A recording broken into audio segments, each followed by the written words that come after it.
Today we are looking at Enslaved, Odyssey to the West, which is of course a retelling of the classic Chinese story Journey to the West. But in that case you play as of course Monkey and Trip, the original two protagonists of the original story, but a little bit distant here, and now we are in the future apocalyptic scenario. As you can tell, this is not exactly a straight up story of Journey to the West. But in a lot of cases, it do hold true to the Chinese story. And of course, in this story, you play as Monkey, as he is pretty much trying to escape a slave ship. Never really explain how he got enslaved. But as he was escaping, he meet a young woman called Trip. And of course, out of panic, she end up putting a computer on his head that control him, give him special ability, or pretty much blow his head up if she so desire. And she pretty much blackmail him to take her home, and then she will set him free.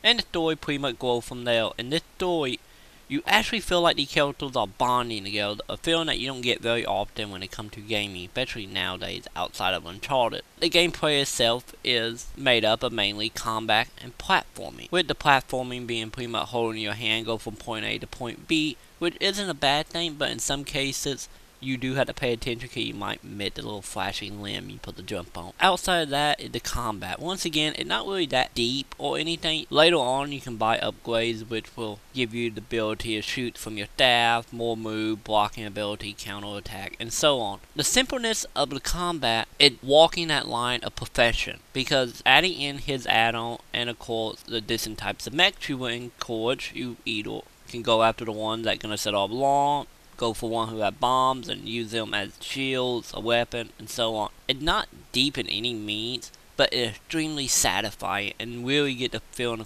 that you are a more powerful being than what you are fighting.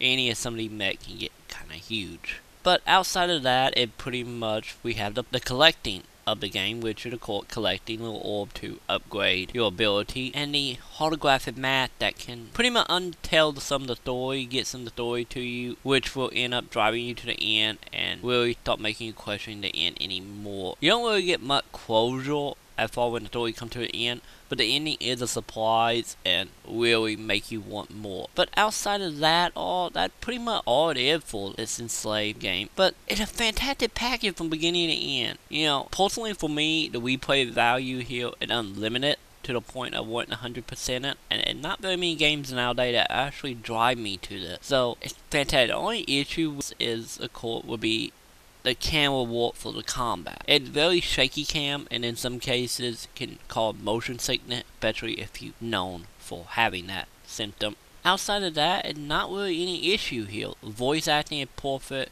combat is kinda deep enough, the collecting is addicting. Just Enslaved overall is a fantastic game, and that's the reason I gotta give it a 5 out of 5.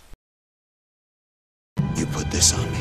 Let me explain. Get this thing off, or I'm gonna rip your head off. Today's episode is sponsored by the Tilt Caps, which is available on extraplay.info as well as their own website, which is tiltcat.com. The Carousel Podcast, which is available at carouselpodcast.com, also on extraplay.info, where you can find out more stuff about video games, comics, movies, and so on. The Norgasm Video Game Podcast, which can be found over at norgasmnetwork.wordpress.com. Well, over there you will find multiple podcasts, not just about video games. And soon, the Video Game Podcast will be on extraplay.info as well.